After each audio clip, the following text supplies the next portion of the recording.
था खुदिंगी अहानबा युमसा कैसादा पांथोकपा पुकनिंग खुंतिनबा याइबिरल सखंबगी थौरम पोइनु थागी ओइना नोंपोक चिंगु थोंग मैतै लाइकोल थालो सिपी लोक सेलोय लमाई चिंग इम्फाल नोंपोकता लेबा लाई ओइबा पंथोगी इसाई कोनुंगदा ngasi पांथोखरे इमा लेसेम इनात लोइसंगना मपुंग ओइबा थौदांग लौरगा पांथोकपा थौरम अदुदा लाई ओइबा पंथोंगना हाई पुकनिंग खुंतिनबा याइबिरल सखंबगी थौरम असे लेंगाकी मखादा रजिस्टर तौबा इमा लेसेम इनात लोइसंगी था खुदिंगी लाइगी थौरम अमा ओइना पांथोक्तबा यादबा मसिल अमा ओइना तंगाई फदना पांथोकपनी पुकनिंग खुंतिनबा याइबिरल सखंबा हाइबसी मिपुंग खुनिमक सखंगनदबा यादे पुकनिंग तिनदबा यादे अखोई अमगा अमगागी याइबिरल सखंग माइखंगनरगा अहिंगबा मसेल नुंसिनदुना खुंजाव लेचावनबा मपोक महे यानबगीदमक लाइनिंग लोलगी मनुंग चना पांथोकपनी लाइनिंग लोनगी मनुंग चना पुकनिंग खुंतिनबा याइबिरल सखंबगी थौरम पांथोकलबसु अखोई पुमनुमकी इथक्ता अवाबा अमदी नल्लगा लैरी खुनिंगमक असि ताइबंग मपुगी नोंदम अमदी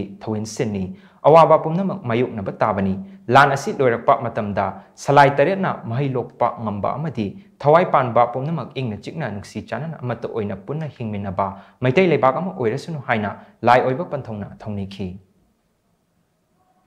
pungning khundinaba yaibirel sakhangnaba haibase mipung khudimak singasi sakhangnadaba yade pungning tinadaba yade yaibirel se khoi amaga sakhang mai khangnaraga ahing mamasen nungsinaduna khunjaw leisawnaba mapok mahiya naba mipung khudimak singasi lining longi manung sanna pangthok pane lining lon sigi manung sanna pangthok padai khoi khudimang aside awaba ama khoi gi thaktan nalle mapu mahagi nongdam su oirani thausin mapu gi nongdam khol su oirani awaba punamak sienthokpa yadabanina aduma khangba tabani lan sigi loirakpa लाल लोइरकु मतमददि मही लोकपददि सलाई तरेना मही लोकप ngamba Meitei लैपाक इंगना सिकना Panba थवाई Panba पुनमकु नुंसी सानना अमतोइना हिंगमिनब ngamba मपुगी मफमदा निजरी